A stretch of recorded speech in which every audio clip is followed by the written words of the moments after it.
Valentine's Day, a time for love, passion, and blood. Some believe it's a day of devotion, but for others, it's a gateway to obsession, darkness, and things far worse than heartbreak. These are stories of love turned rotten, devotion turned deadly, and a holiday that some never lived to see again. Daniel never believed in ghosts. He never believed in fate either, until the day Sophie walked into his life. She was everything he had ever wanted, the kind of person who made the world brighter just by existing. For 3 years, they were inseparable. Then, one cold February evening, she shattered him. "I'm sorry, Daniel," she had whispered, not meeting his eyes.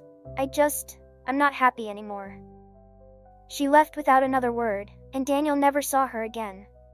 At least, not in the way he expected. For months, he tried to move on. He convinced himself that one day he would wake up and the pain would be gone. But the ache never left. He still reached for his phone late at night, fingers itching to text her. He still imagined her scent on his pillow, and no matter how many times he deleted her number, he always memorized it again. Then, the letter arrived. It was the night before Valentine's Day, and Daniel had spent the evening alone, drowning his memories in whiskey. When he finally stumbled toward his mailbox, expecting nothing but junk, he saw it. A small white envelope, with his name written in Sophie's unmistakable handwriting. His breath caught, his hands trembled. Tearing it open, he read the words inside. "I miss you. Meet me at our spot, one last time." His heart pounded. This had to be a joke. She had left him a year ago. He hadn't heard from her since. And yet, the handwriting was hers. The scent of lavender on the paper was hers. Against every ounce of logic, Daniel got in his car and drove. The park was exactly as he remembered. The secluded trail, the towering oak tree, the small wooden bench where they used to sit for hours. The air was heavy with silence, thick with the scent of damp earth. Then, he saw her. Sophie stood beneath the oak tree, wearing the same soft pink dress she had worn the night she left. Her hair was long, cascading down her back in dark waves. But something was wrong. She wasn't moving. She stood perfectly still as if waiting. His stomach twisted. "Sophie?" She didn't respond. He took a step closer. His breath caught in his throat. Her dress was torn, the fabric frayed and discolored. Dark stains spread across the material. Her skin, once warm golden, was now pale, almost grayish blue. His hands shook. This wasn't right. This wasn't possible. "Sophie?" He whispered again, his voice barely audible. Slowly she turned, and Daniel screamed. Her once beautiful face was ruined, deep gashes carved into her cheeks, her lips cracked and blackened. Her eyes, those same eyes he had fallen in love with, were hollow, sunken, lifeless. "You never let me go," she whispered, voice distant and broken. "So I came back for you." Daniel stumbled backward, his breath coming in ragged gasps. "No, this isn't real." Sophie stepped closer. Her rotting fingers stretched toward him. "You said we'd be together forever." Daniel turned to run, but something cold wrapped around his wrist. Her hand, ice cold, unnatural. His scream echoed through the trees. By morning, Daniel was found beneath the oak tree.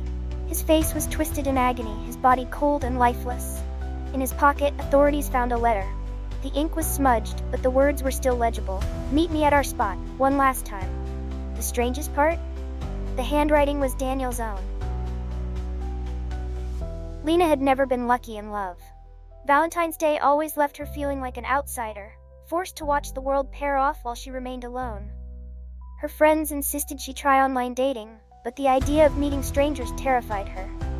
Yet, as February 14th approached, loneliness outweighed hesitation. That's how she met Marcus. His messages were charming, his humor effortless. He seemed kind, patient, not like the other men she had met online. After a few weeks of talking, he suggested a Valentine's dinner. "I know a place," he wrote. "Very private, perfect for getting to know each other." Something about his confidence put her at ease. So, she agreed. The restaurant was exactly as Marcus described. Small, intimate, with dim lighting and soft classical music playing in the background. Red and white candles flickered on each table, their wax pooling like melting flesh. Lena arrived early. She checked her reflection in the spoon beside her plate, smoothing her dress. Maybe this was it. Maybe this was how it all changed. Then, Marcus arrived. He was perfect. His deep blue eyes locked onto hers the moment he entered the restaurant, his smile warm yet unreadable. He was even more handsome in person, his dark hair neatly styled, his suit sharp. "You look beautiful," he murmured, sitting across from her. Lena's heart fluttered. Dinner went smoothly. Marcus was attentive, asking all the right questions, making her feel like the most interesting person in the room. "You don't drink?" he asked, noticing her untouched wine. Lena hesitated. "I get dizzy easily," she admitted, laughing nervously. "Just one sip," he coaxed, pushing the glass toward her. "For the occasion." Something in his tone made her skin prickle, but she didn't want to seem rude, so she took a sip. The wine was rich, bitter, almost metallic. She grimaced. "Not really my taste." Marcus watched her closely. "You'll get used to it." Then the dizziness hit. At first it was subtle, a strange lightness in her limbs, a slight blur at the edges of her vision. Then the room tilted, her breath quickened. I think I need some fresh air." Marcus reached across the table, gently placing his hand over hers. "Relax, Lena, you're fine." But she wasn't fine. Her head felt like it was filled with water. Her arms felt like they belonged to someone else. The restaurant seemed farther away, like she was sinking beneath the surface of a dark ocean. She tried to stand, but her legs buckled. Marcus rose, catching her. "Don't worry," he whispered. "I'll take care of you." His voice was distant, muffled. Then, darkness. Lena woke to silence. Her body felt heavy, her head pounding. She was no longer in the restaurant. She was lying on something soft, a bed. Rose petals brushed against her bare arms. Candles flickered all around, casting shadows on the walls. She tried to move. She couldn't. A restraint was wrapped around her wrist, binding her to the bedpost. Her stomach twisted in terror. Where the hell was she? Her breathing quickened as her eyes adjusted to the dim lighting. That's when she noticed them. The photos. Lining the walls were dozens of pictures, each one framed in black, each depicting a different woman. Each one posed exactly as Lena was now. Draped in red, eyes wide, mouths slightly parted in silent screams. Some photos were old, their edges yellowing. Others were newer, too new. A soft creak echoed in the room. Footsteps. She turned toward the door. Marcus stood in the doorway, smiling. "You're even more beautiful than I imagined," he said softly. Lena's pulse pounded in her ears. She tried to scream, but her throat was too dry. The drugs still hadn't fully worn off. Marcus stepped closer, lifting a delicate, gleaming knife. "This," he murmured, tracing the air with the blade, "is my Valentine's tradition." Tears burned in Lena's eyes. His expression softened. "Don't worry, it's painless. You'll be perfect, just like the others." He reached for her, and Lena fought. She kicked, twisted, writhed. The restraint on her wrist loosened just slightly. Marcus frowned. "Don't struggle, it'll ruin your beauty." She yanked hard, freeing one arm, and swung wildly, striking him across the face. The impact sent him staggering back, knocking over a candle. The flame hit the curtain. Fire erupted instantly. Lena scrambled to untie her other wrist as Marcus regained his balance. His blue eyes darkened. "You should have just let it happen." But Lena was already moving. She lunged for the door, her vision spinning, heat licking at her back. The flames spread fast, devouring the room, the photos, the petals. Behind her, Marcus screamed in fury. Then a loud crash. The ceiling gave way, collapsing onto him. Lena ran. Authorities arrived an hour later to find the house completely engulfed in flames. They discovered dozens of charred remains beneath the floorboards. The victims had been missing for years. All women, all last seen on Valentine's Day. Marcus's body was never found. Lena survived, but she never spoke about what happened that night. Because sometimes she still hears his voice. Soft, sweet, whispering from the shadows. "You should have just let it happen." Mia had always loved Valentine's Day. Her husband Greg made sure of that. Every year he surprised her with gifts, roses, chocolates, handwritten love letters. He wasn't perfect, but he was thoughtful, loving, attentive. At least he used to be. Lately, something felt different. Greg worked late more often. He barely looked at her the same way. The intimacy, the affection, it was fading. She tried to ignore it, pushing away the nagging feeling in her gut. Then on February 14th, she came home to find a beautiful bouquet of roses waiting for her on the dining table. A handwritten note was nestled between the petals. "For my forever, Valentine." Mia's heart warmed. When she lifted the bouquet, something felt wrong. The stems were unusually stiff. The petals, though soft, had a strange dampness to them. Then she smelled it.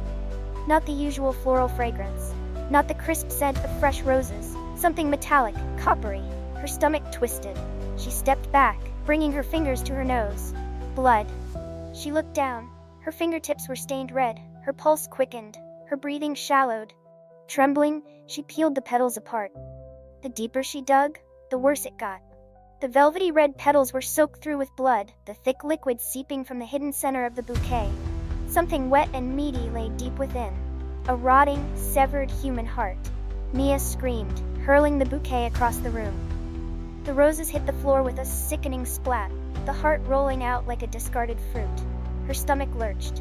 She staggered back, bile rising in her throat. Her phone buzzed. A text from Greg. "On my way home. Can't wait to see you." Mia's blood ran cold. If Greg hadn't sent the flowers, then who did? A floorboard creaked behind her. A shadow flickered at the edge of her vision. She wasn't alone. Mia's breath hitched.